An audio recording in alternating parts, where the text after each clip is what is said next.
guys, welcome to Piano Rogues. I'm Ari. And I'm Alairs. And welcome to our third episode in our series on Beethoven. Welcome.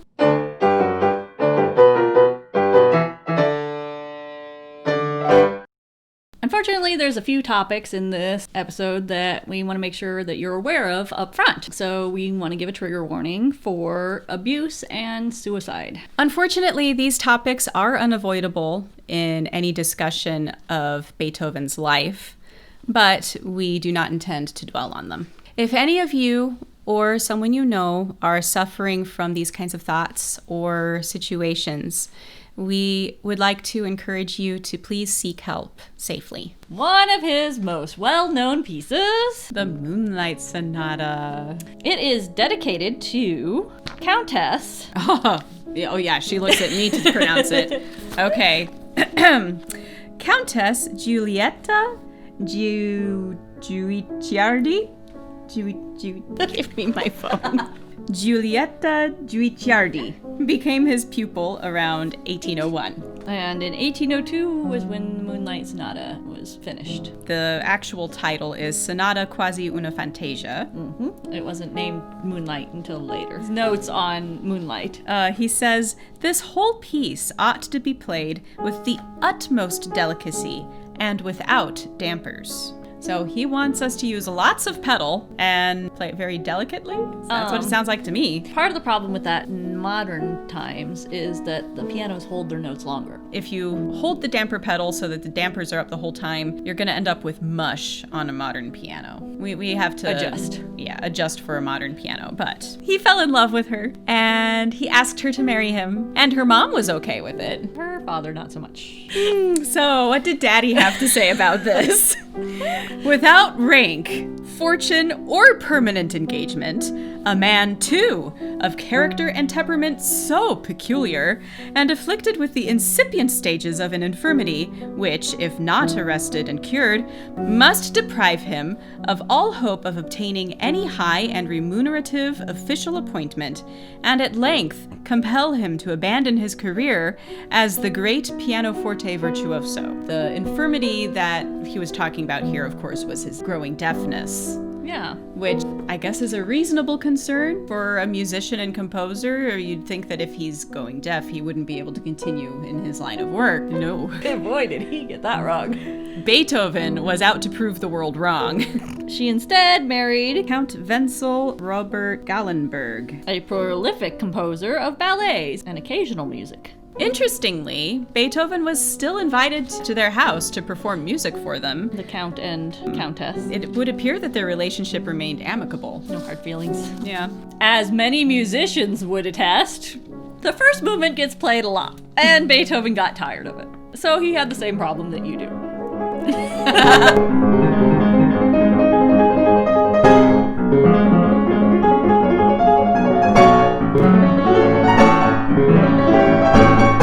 He complained to his student, the composer Carl Czerny, that it seemed all to be anyone wanted to hear. I wouldn't know anything about that. I wouldn't know anything about that either. Cough, cough. His letters. Aww. His letters to the Countess. So cute. Can you alter the fact that you are not wholly mine, nor I wholly yours? Contemplate the beauties of nature, and reconcile your spirit to the inevitable. Love demands all, and has a right to do so, and thus it is I feel towards you, and you towards me. In a different letter, however dearly you may love me, I love you more fondly still. Never conceal your feelings from me. Good night. Dull. Unfortunately, Beethoven never married. He had a few romances. Or love interests, perhaps we should say. Some of them were reciprocated. Yeah. But not all of them. And some of them were maybe a little inappropriate. And that's kind of surprising given his morality. Moving on. Unfortunately, we have to talk about it because it is a very important portion of Beethoven's life. The Heiligenstadt Testament. his last will and testament. So, important note, this was never sent, and this was never found until after his passing. He was 30 years old when he wrote it? Yes. Okay. In 1802, he also wrote the letter to his brother about wanting to take himself from this earth, but the thing that kept him here was his music. With his worsening hearing, he didn't feel like he had much to look forward to, but this is kind of where he decided that he was going to fight that destiny and take it into his own hands. Good for him. Although it was a sad time in his life, this is also where he decided to recommit himself and continue to be a musician. The next big part in Beethoven's life, Napoleon. As in Napoleon Bonaparte. Yep, he kind of threw a wrench in the world. Yeah, he sure did.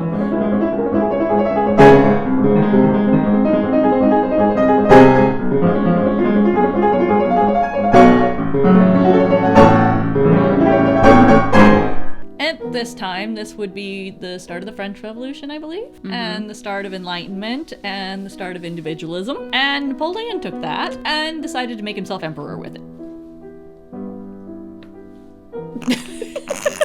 Unfortunately, as with many other details of Beethoven's life, some things are a little unclear about whether it's just legend or actual truth. What we know for sure is that Beethoven wrote the Eroica Symphony, and originally it was dedicated to Napoleon. The symphony was titled, or at least subtitled, Bonaparte at first, because when Beethoven had begun the composition, Napoleon Was fighting for the rights of people. Beethoven really, really admired him for that. And then He declared himself emperor, and the story goes that in a fit of rage, Beethoven ripped up the dedication page, and the manuscript had to be recopied. We don't know for sure that he actually was that dramatic and ripped it up, although given some of the other things that we know about his personality, again, it would not be that shocking. We do know for sure that it was rededicated later to Prince Joseph Franz Maximilian Lobkowitz, and in 1806 it was published with a different title,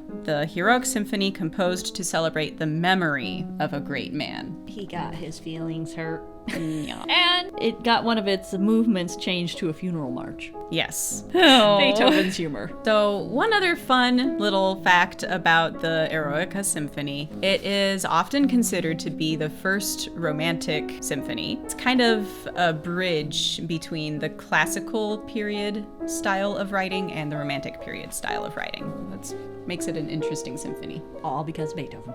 Yep, we can thank Beethoven for that. At the time, was a hard time for everybody, including Beethoven, because France invaded. During the invasion, it got so noisy that Beethoven was forced to shelter in his brother Karl's basement.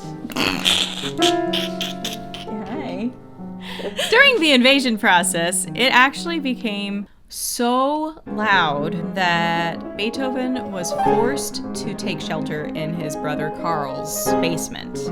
Remember, he was already going deaf, so he had to cover his ears with pillows to avoid all the loud noises. In a letter from Beethoven from that time, he says, "What a disturbing, wild life all around me. Nothing but drums, cannons, men, misery of all sorts." And due to the turmoil and upheaval that caused extreme inflation, the money suddenly wasn't worth much. He got a offer from Napoleon's brother. To be the Kapellmeister. Yeah. And he was considering it. But his friends loved him so much that they were actually conspiring together to find a way to have work for him to actually be able to stay in Vienna. yeah, they gave him a pension. They all banded together and gave him a pension. Unfortunately, Napoleon invaded, and the amount was not enough anymore. Yeah. So their plans were foiled, but that goes to show just how much they loved him. Not a great period, and in fact, it caused him to not compose for a few months. But the first thing he composed when he came back, one of the first ones that he completed, Beethoven's Fantasia in G minor is quite possibly a good window into what it would have sounded like if we got to listen to him improvise at the piano. This piece has many different sections that change dramatically from one moment to the next. It makes it very interesting to listen to. It begins with this sudden, random, tumultuous scale, and the fermata. And then another fermata. And then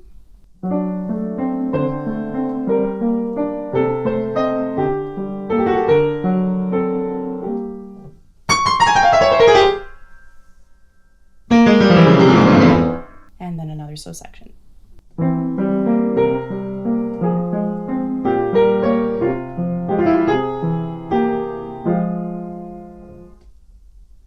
And here we have another theme.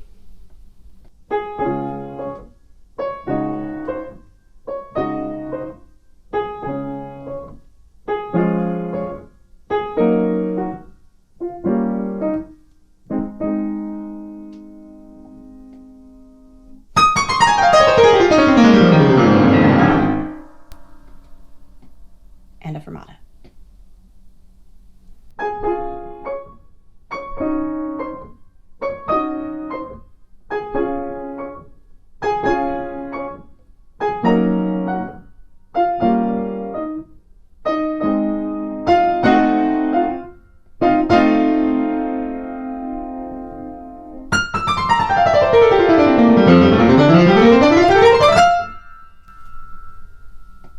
And the piece continues with that kind of randomness throughout. We are pretty sure from our research this piece may have begun as an improvisation at a big concert that he gave. Which year was that? Overly big. Yeah, overly big. The Fourth Symphony, the Fifth Symphony. And all kinds of, he smashed everything into it because the times were so unpredictable that he had to get everything he could into it. And it was also freezing cold. Freezing cold in the concert venue. Yeah, don't think that one went over well. Still, that was the premiere for performance for two of his greatest symphonies. So throughout his life, he fought with chronic digestive issues, abscesses, headaches for months on end, fevers for months, and deafness, impending deafness. Yes. And his doctors I'm pretty sure he tried more than one. would prescribe various tonics. Visits to the countryside. It was thought that the fresh air might help improve his health. And getting away from the sound and noise of the city. Yeah. And he would have to stick things in his ears, like herbs and things. The medicine was not that great at that time. Throughout his life, he was known for taking long walks, Like 2, 3, 4 hour long walks every single day. during which he would compose in his mind. It was kind of how he worked things out. And then write them in his sketchbooks. One of the eccentricities of his character is that on these long walks, he could be seen wildly flailing and mumbling and yelling to himself. And gesticulating. Gesticulating. was the word that was used. Gesticulating, not flailing. Gesticulating wildly. He was probably conducting the music Yeah, in his head. Sure. Yeah. I'm pretty sure he got his whole body into music when he wrote.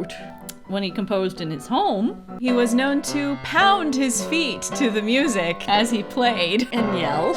I don't know why he was yelling. I'm sure he drove his poor neighbors crazy. And playing the piano. Pianos are very loud, I can tell you that. He used to get into pounding matches. Slamming matches with his neighbors. You know, like when you walk into an apartment with thin walls and close your door a little too loud, and then your neighbor comes out of their bedroom and slams their door, and then you put down your plates very heavily. Who's not done that?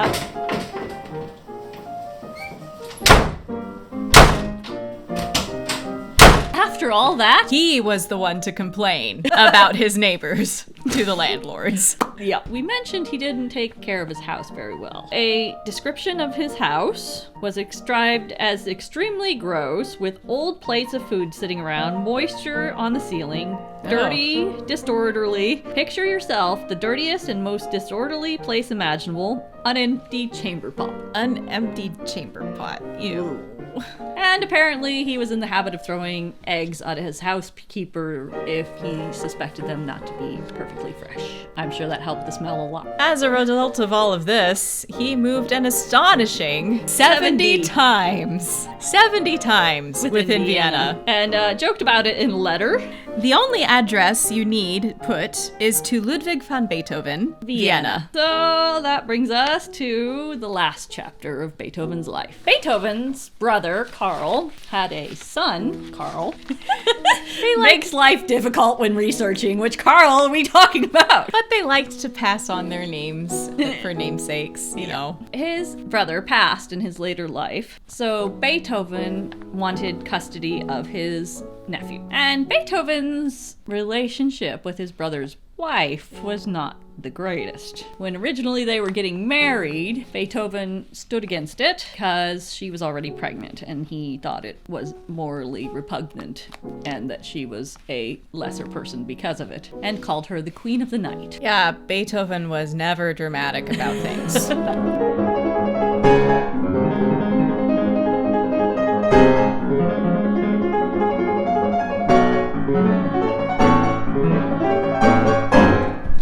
From Beethoven's point of view, she was very manipulative, but we only have one source of information, and we know it is not a reliable source. So, grain of salt. Beethoven had a very bitter 5-year-long custody battle between him and Queen of the Night over his nephew Karl. In his eyes, he was Better saving his nephew from a morally degenerate woman and thought that he would be a better parent to his nephew.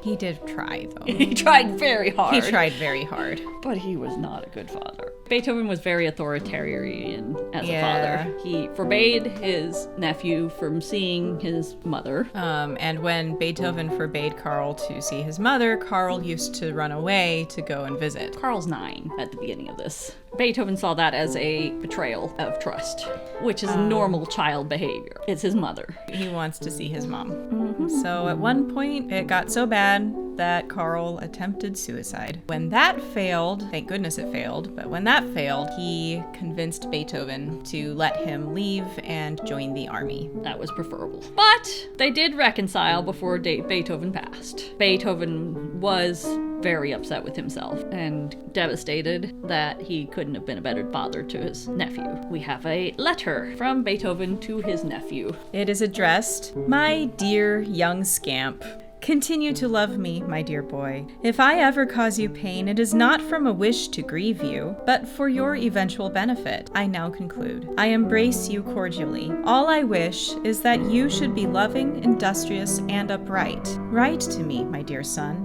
I regret all the trouble I give you, but it will not go on long. Your faithful father." Unfortunately, during the guardianship battle, his composing did slow quite a bit. He was occupied. But his compositions became more challenging and ambitious. So it kind of makes up for, you know, if we have fewer, at least they're higher quality? Harder's a word. A lot of his work in his late life is considered his most difficult work. It became more experimental and pushed the boundaries of music at that time. Unfortunately, it was post-war depression, and the child care costs meant that Beethoven was still in money troubles throughout his whole life. But he always had a home, and he always could take care of himself, and always had friends, whether or not he was a good friend to them. Late in life, of course, as is well known, Beethoven completely lost his hearing. I believe he was completely deaf by 1818. Yes. Early on, he would use ear trumpets to help him hear. So he used to use pencils, which he would hold in his teeth and press against the piano's soundboard. That way he would be able to feel the vibrations to help him with his composition. And some of his most complicated and difficult pieces he wrote while completely deaf. It's mind-boggling, honestly. A lot of people thought that he was losing his mind because he was deaf and they didn't understand his music. That's not music, it's noise. Yeah. It's a good thing Beethoven couldn't hear that. It got to the point where he relied on conversation books in order to communicate with people. So he would talk to them and they would write back to him. And those books are only being published in English now. Inventions in Pianos!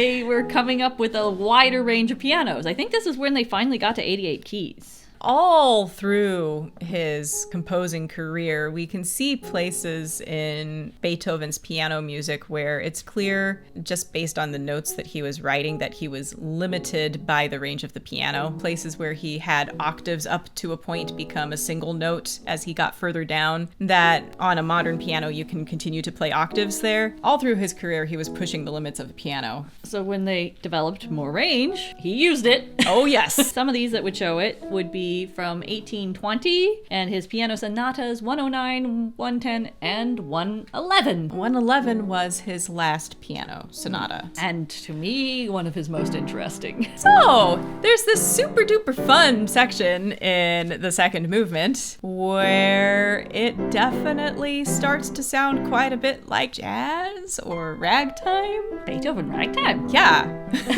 What's up with that?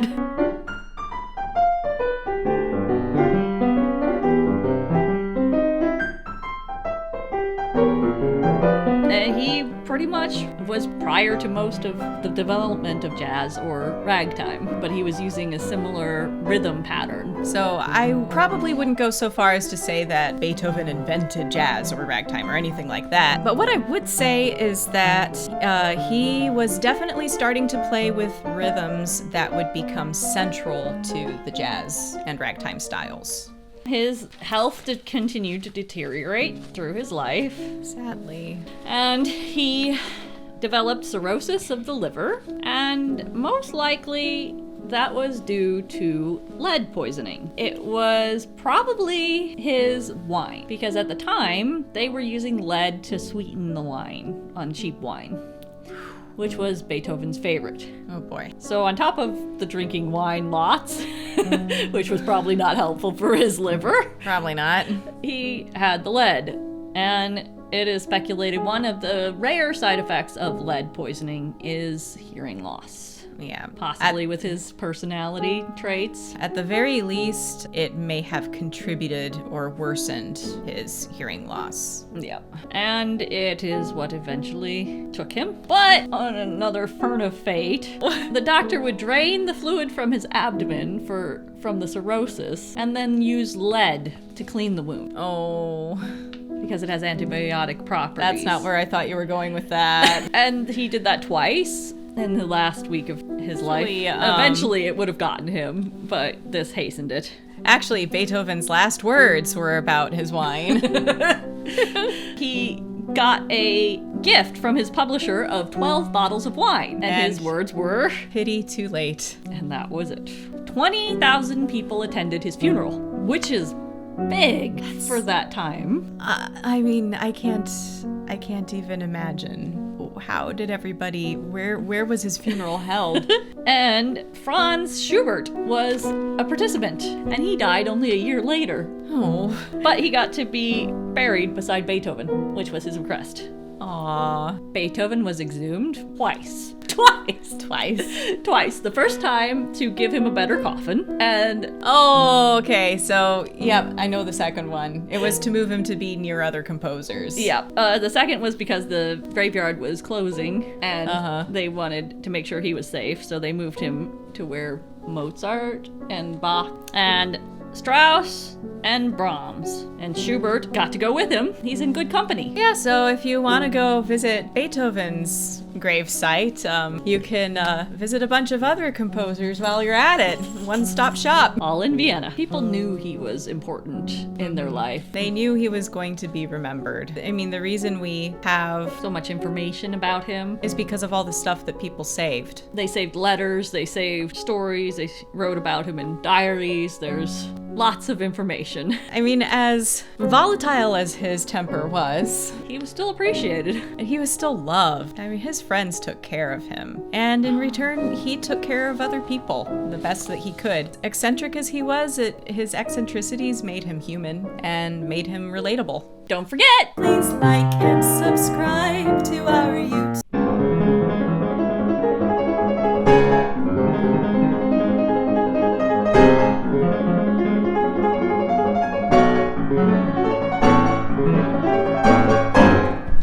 Thanks for letting us steal your screens for a while. Stay rogue. And then interrupting Beethoven.